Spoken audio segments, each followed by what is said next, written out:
NVC 24 में आपका स्वागत है। मैं हूं आपके साथ फिरोज। बिहार की निर्भया, कब मिलेगा इंसाफ? बिहार विधानसभा की बजट सत्र सोमवार से शुरू हो गया।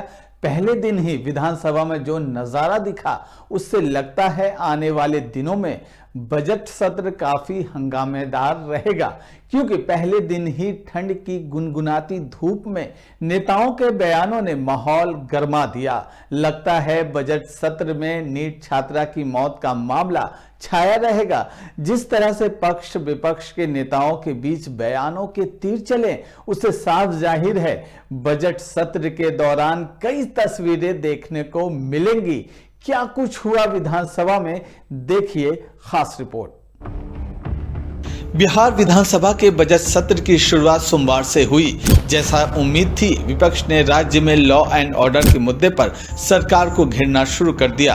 पटना नीट छात्रा मौत मामले पर विपक्ष के नेता खूब विधानसभा में प्रदर्शन करते नजर आए। हाथों में बैनर पोस्टर थे। छात्रा के लिए इंसाफ की मांग करते हुए उन्होंने आवाज बुलंद की। कांग्रेस विधायक कमरुल हुदा राज्यपाल के अभिभाषण में इस मुद्दे को शामिल करने के लिए पोस्टर लेकर पहुंचे। पोस्टर में सुशासन पर सवाल उठाया गया और इंसाफ की मांग की गई। तेजस्वी यादव के पैर में चोट लगी थी, इसलिए व्हील चेयर पर सवार होकर ही सत्र में शामिल होने पहुंचे। नीट छात्रा और बिहार में कानून के राज्य पर तंज कसा। कई मामले ऐसे तो सीबीआई अब जांच करे। सीबीआई को तो जांच सौंपा हुआ बालिका गृह कांड भी है, सृजन घोटाला भी है। कई साल हो गए, क्या नतीजा है? ये सरकार न्याय के साथ विकास की बात करती है, इसका ठीक उलट काम करती है। लॉ एंड ऑर्डर की जो स्थिति है, सरेआम दिन दहाड़े रेप, मर्डर, हत्या, किडनैपिंग जैसे वारदात, गोली कांड जैसे वारदात जो है सामने आ रहे हैं। कई योजनाओं में भ्रष्टाचार है। ब्लॉक चले जाइए, थाने चाहिए, हर जगह। अब बिहार की जो स्थिति है, हमारा तो एक ही सवाल हर बार होता है नीतीश कुमार जी से, उनके डबल इंजन की सरकार से, कि पूरे देश भर में सबसे फिसड्डी राज्य बिहार क्यों है? वाम दलों के नेताओं ने भी विधानसभा परिसर में जोरदार प्रदर्शन किया। महिलाओं की सुरक्षा को लेकर सवाल उठाया। एआईएमआईएम के प्रदेश अध्यक्ष अख्तरुल ईमान ने भी नीतीश सरकार को कटघरे में खड़ा किया। यहाँ पर गरीबों का पलायन नहीं रुक रहा है। गरीबों के बच्चों को पढ़ाई लिखाई नहीं मिल पा रही है। किसानों के मुद्दे नहीं सुलझ रहे हैं। कटाव का काम है, विस्थापित लोग हैं, उनकी कोई देखरेख नहीं हो रही है। ग्रामीण सड़कों का निर्माण रुका हुआ है। सरकार जितनी योजनाएं चला रही थी वो तमाम तर बिहारियों को इन लोगों ने कर्ज में डाल दिया है, इलेक्शन में अनाप शराब पैसा खर्चा करके। और बिहार में समझे विकास की गति रुक गई है। सब में आवाज से सब तरफ है। साउंड पोल्यूशन भी एक चीज है, उससे सब तरफ है, लेकिन किसी को हिम्मत नहीं होती है कि कोई बोले। तो मैंने कहा है कि मैं अपने लोगों को मशवरा करता हूं, आप भी अपने लोगों को कहिए, धार्मिक जो भी हो, सरकार ने एक मानक तय कर दिया है, इतनी आवाज होनी चाहिए, इतने बजे तक होनी चाहिए, रात के 10 बजे के बाद नहीं होनी चाहिए। तो ये नियम इलेक्शन के जमाने में आप देखते हैं कि नेता का कोई भाषण 10 बजे के बाद नहीं हो पाता। तो हम ये चाहते हैं कि हमारा राज्य सब राज्य है। आज बहुत सारे लोगों को कहना है कि रात के 2 बजे तक जो जगते हैं वो बीमार पड़ते हैं, चाहे वो धार्मिक आयोजन हो या सांस्कृतिक आयोजन हो। ये सारे मामले रात 10 बजे के बाद बंद भी होने चाहिए। एक तरफ विपक्ष एनडीए सरकार पर लॉ एंड ऑर्डर को लेकर सवाल उठा रहा था, तो दूसरी तरफ सरकार के नुमाइंदे भी पलटवार करने में कमी नहीं कर रहे थे। डिप्टी सीएम विजय सिन्हा ने विपक्ष को नसीहत दी तो नीट छात्रा मामले पर उन्होंने कहा कि जल्द ही पीड़ित परिजनों को न्याय मिलेगा। नई सरकार की पहली बजट सत्र है, बहुत ही सकारात्मक और बिहार के लिए बड़ी है, बहुत ही प्रभावी, जनता के हित में, बिहार के सुशासन से समृद्धि को मजबूती प्रदान करेगा और पूरे बिहारियों के उत्थान कल्याण के लिए बजट सत्र होगा। नीट छात्रा में हम लोगों ने, सरकार ने निर्णय लिया, हम तो उनके परिवार से मिले थे, उन लोगों ने मांग किया था कि सीबीआई से जांच कराइए। हमने आग्रह डीजीपी और गृह मंत्री जी से भी किया। माननीय मुख्यमंत्री जी ने सीबीआई को सुपुर्द कर दिए हैं। हम हर हाल में न्याय चाहते हैं, बच्ची को न्याय मिलेगा। कोई भी दरिंदे अगर जो इसमें सम्मिलित होंगे नहीं बचेंगे। सत्य जो है वो उजागर हो। बिहार विधानमंडल के बजट सत्र का आज पहला दिन है। वहीं बिहार के डिप्टी सीएम विजय कुमार सिन्हा ने बड़ी घोषणा कर दी है। उन्होंने साफ तौर पर कहा है कि नीट छात्रा मामले में अब कोई नहीं बचेगा। उन्होंने साफ तौर पर कहा कि हमने बिहार के मुख्यमंत्री, गृह मंत्री से इस पर बात की है और परिजनों से भी जाकर हम मिले थे और उन्होंने साफ तौर पर कहा है कि अब पीड़िता को न्याय मिलेगा, उनके परिवार को न्याय मिलेगा। बिहार विधानसभा परिसर पहले दिन ही ठंड की गुनगुनाती धूप में नेताओं के बयानों से गर्म रहा। आरजेडी के नेता भी नीतीश सरकार को घेरने में कोई कोर कसर नहीं छोड़ रहे थे। आरजेडी के प्रधान महासचिव रणवीर साहू ने कहा, बिहार में महिलाएं सुरक्षित हैं, इसकी पोल खुल गई है। सदन में विपक्ष सरकार से इस मुद्दे पर जवाब मांगेगी। नीट छात्रा का मामला तूल पकड़ते जा रहा है। एक तरफ सीबीआई को ये मामला दे दिया गया, वहीं विपक्ष भी घेरने में जुटा हुआ। हमारे साथ सीधे सीधे बात करने के लिए आरजेडी के प्रधान महासचिव रणवीर साहू जी, अब नीट का मामला आप लोग तूल दे रहे हैं इसको, अब तो सीबीआई को मामला चला देखिए, गया। अब तो मुख्यमंत्री जी की पोल खुल गई। माननीय मुख्यमंत्री जी कहते थे कि 12 बजे रात को भी महिलाएं सड़कों पर निकल रही, लड़कियां स्कूल जा रही है साइकिल से। लेकिन जो लगातार जो घटना घट रही है बिहार में, जो बेटियों के साथ असमत लूटे जा रहे हैं, उनकी तो पर्दाफाश हो गई। तो राष्ट्रीय जनता दल इस हालात में बिहार को नहीं छोड़ सकती, महागठबंधन इस हालात में नहीं छोड़ सकते। सदन के अंदर मुख्यमंत्री की चुप्पी टूटेगी और मुख्यमंत्री जी को बाध्य करेंगे अपने बात को रखने के लिए। इस पर घेराव करेंगे आप लोग? निश्चित तौर पर सदन के अंदर विपक्ष के रूप में सरकार के एक एक नाकामी को उजागर करेंगे और सरकार को विवश करेंगे अपनी बातों को रखने। यूजीसी को लेकर के लगातार प्रदर्शन हो रहा है, एक तरफ समर्थन में और एक तरफ विरोध में। इसको किस तरीके से किया है? अब नफरत के दौर में ये सब देखिए भारतीय जनता पार्टी की चाल है। जिस प्रकार से इस बिहार ने आरक्षण को पास करके केंद्र सरकार को भेजने का काम किया था, 27% आरक्षण, लेकिन जो आरक्षण बिहार से बढ़ाया गया था उस आरक्षण को केंद्र सरकार ने साजिश के तहत रोकने का काम किया। उसी प्रकार से यूजीसी को भी पूरी साजिश के तहत गरीबों, वंचितों, दलितों, महादलितों, ओबीसी को इससे दूर रखने के लिए वंचित कर दिया गया। अब इसके समर्थन में आप लोग हम लोग तो लगातार संघर्ष कर रहे हैं, हम तो उसके हिमायती हैं।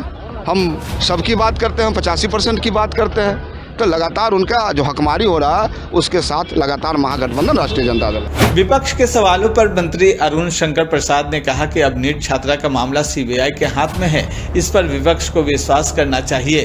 सीबीआई पूरे मामले पर से जल्द पर्दा उठाएगी। अब तो उनका मामला ही समाप्त हो गया है, क्योंकि जो सबसे बड़ी एजेंसी है देश, सीबीआई के हवाले मामला चला गया है। तो अब तो कोई मुद्दा रहा नहीं, इससे अधिक वो क्या मांग करेंगे। अब सबसे बड़ी एजेंसी जांच कर रही है, दूध का दूध और पानी का पानी होता है। कल बजट, केंद्रीय बजट पेश किया गया था, कहीं ना कहीं विपक्ष का कहना है कि पुराने सामान को नए पैकेट में डाल दिया गया। अरे बजट तो वही होता है, उसी में हर बार कुछ न कुछ नया तरीका होता है। तो इस बार जो बजट पेश हुआ है वो बिल्कुल समावेशी बजट है, मध्यम वर्ग को लाभ देने वाला बजट है और भारत के विकास के साथ जुड़ा हुआ बजट है। ये बजट देश को विकसित राष्ट्र बनाने की दिशा का बजट है। आरजेडी के मनेर से विधायक भाई वीरेंद्र ने नीट छात्रा को लेकर कहा कि बिहार सरकार इस मामले को लेकर पूरी तरह से फेल है और महिलाओं की सुरक्षा को लेकर चिंता जाहिर की। आप लोग से मेरा गुजारिश होगा कि बिहार में जिस तरह से नीट छात्रा के साथ घटना घटित है, ये आप इसको निश्चित रूप से हाईलाइट करने का काम कीजिए और जो लोग, चाहे एनडीए के लोग हो, चाहे कोई भी लोग हो, उसमें शामिल हो, उस पर निश्चित रूप से उसे फांसी की सजा मिलनी चाहिए। अगर ये सजा नहीं मिलेगी तो हमारे बहू बेटी के साथ, आपके बहू बेटी के साथ ऐसा ही होगा जो ये नीट छात्रा के साथ। फिर से वो सदन नहीं आएंगे। बीजेपी के नेता कह रहे हैं कि फिर से चोट लग गया, एक नया बहाना। मानिए कि मेरी तबीयत खराब हो जाए, अगर हम सदन ना आवे तो ये बहाना नहीं है। उनको सही माने में चोट लगी है और मैंने अपने आंखों से देखा है। मैं गया हूं उनसे भेंट करने, उनका ऑपरेशन हुआ है अंगूठे का और वो ठीक रहेंगे, निश्चित रूप से सदन में आएंगे। लागू कराने के लिए पटना में प्रदर्शन है छात्र। मैं उनका समर्थन करता हूं, उसका समर्थन मैं। आम बजट हुआ है, छात्रा के मामले पे क्या लगता है? नीट छात्रा पर घमासान को लेकर माले एमएलसी शशि यादव भी आक्रामक दिखी और बिहार में लॉ एंड ऑर्डर को लेकर चिंता जाहिर की। मैडम शशि जी किस तरीके से देख रही है? सरकार तो बड़े बड़े दावे किया है, इनकम टैक्स में छूट दिया गया, दवा पर छूट दिया गया, इनकम टैक्स में यहाँ तक कि ब्लैक मनी को लेकर के जो चोरी करते हैं अब सज़ा ख़त्म, 30% दीजिए और छूट। इसको किस तरीके से आप देख रहे देखिए, बजट में अभी और गंभीरता से उसको जांचने और परखने की ज़रूरत है, वो हम लोग कर रहे हैं। मगर जो मोटे तौर पर हम लोगों ने देखा, आम लोगों के लिए इस बजट में कहीं कोई प्रावधान नहीं है। काजू बादाम और अखरोट की रोटी खाने वालों के लिए सरकार ने प्रावधान किया है, क्योंकि मोदी जी इसकी रोटी खाते हैं। मगर जो हमारे देश के किसान हैं, जो मक्का धान गेहूं उपजाते हैं, इनके लिए कहीं कोई छूट और प्रावधान की बात नहीं है।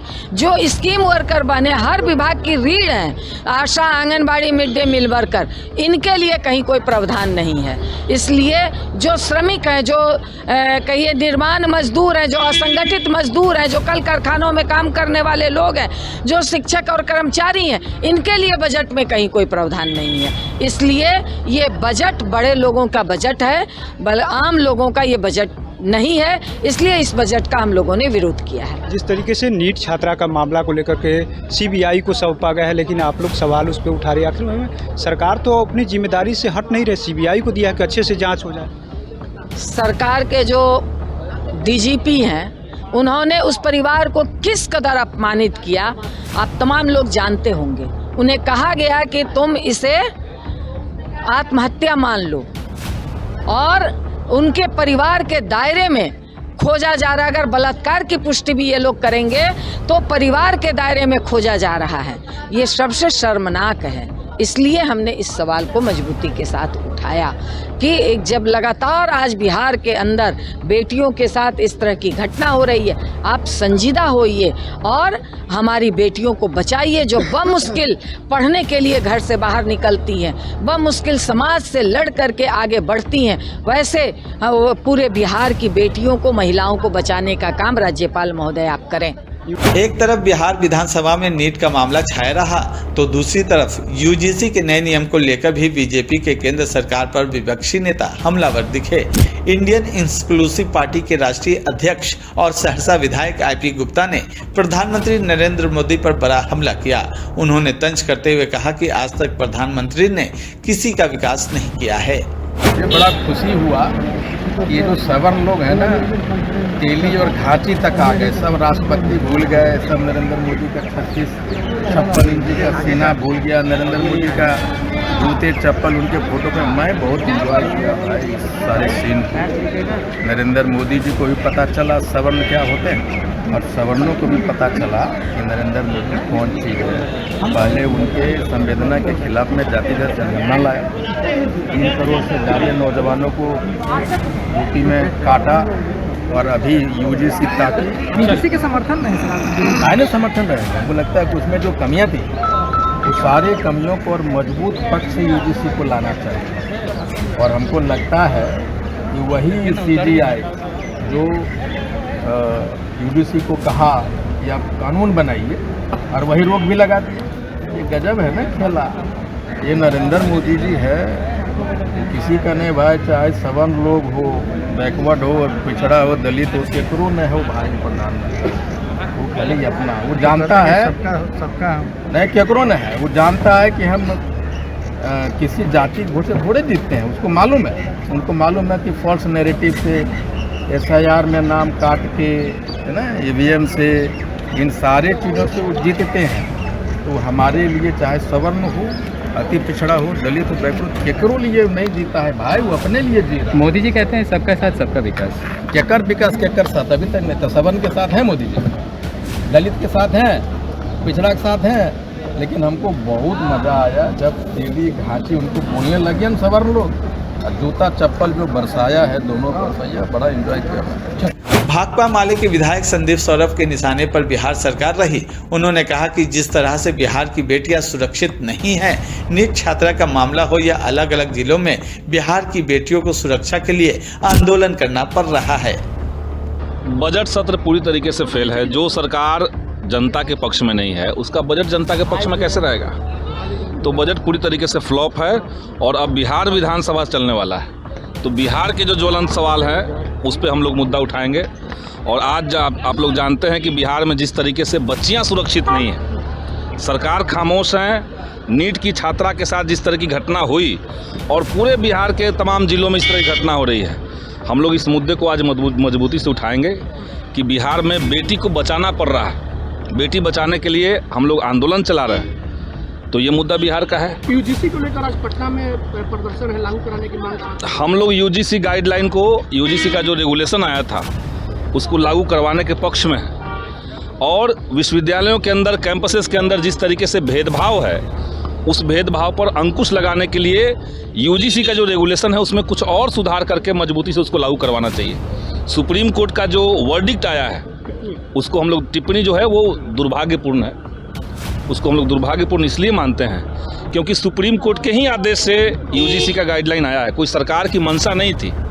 2016 में जो रोहित वेमुला की संस्थानिक हत्या हुई, उसके बाद ये ज़रूरी था कि देश के तमाम संस्थानों में जातिगत भेदभाव पर अंकुश लगे। साक्ष्य मिले क्या जो आप बता रहे हैं? आप लोग सदन में क्या साक्ष्य? साक्ष्य, रोहित वेमुला की हत्या के पीछे विश्वविद्यालय ने पहले उनको आउट ऑफ बाउंड किया, उसके बाद केंद्रीय मंत्री का उसमें हस्तक्षेप हुआ।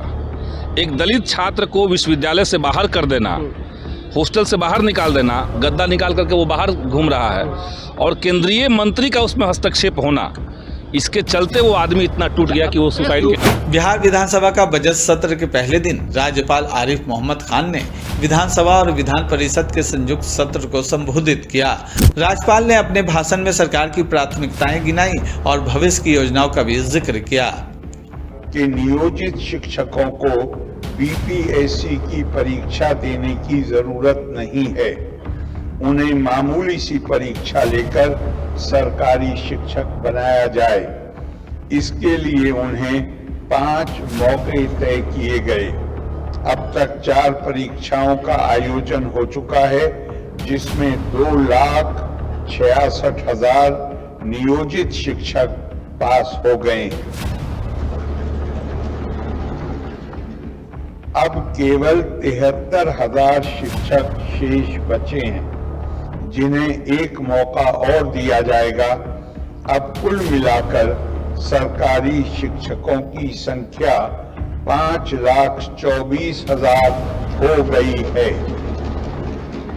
नवंबर 2005 में नई सरकार बनने के बाद राज्य में स्वास्थ्य व्यवस्था पर विशेष ध्यान देते हुए इसमें व्यापक सुधार किया गया है। इससे पहले स्वास्थ्य व्यवस्था ठीक नहीं थी। प्राथमिक स्वास्थ्य केंद्र में इलाज कराने के लिए प्रति माह औसतन 39 मरीज ही आते थे, लेकिन अब स्वास्थ्य व्यवस्था में सुधार किया गया है तथा प्राथमिक स्वास्थ्य केंद्रों में हर महीने औसतन 11,600 मरीज आते हैं। राज्य में बहुत पहले से ही केवल 6 सरकारी मेडिकल कॉलेज एवं अस्पताल थे, जबकि आज 12 सरकारी मेडिकल कॉलेज एवं अस्पताल कार्यरत हैं।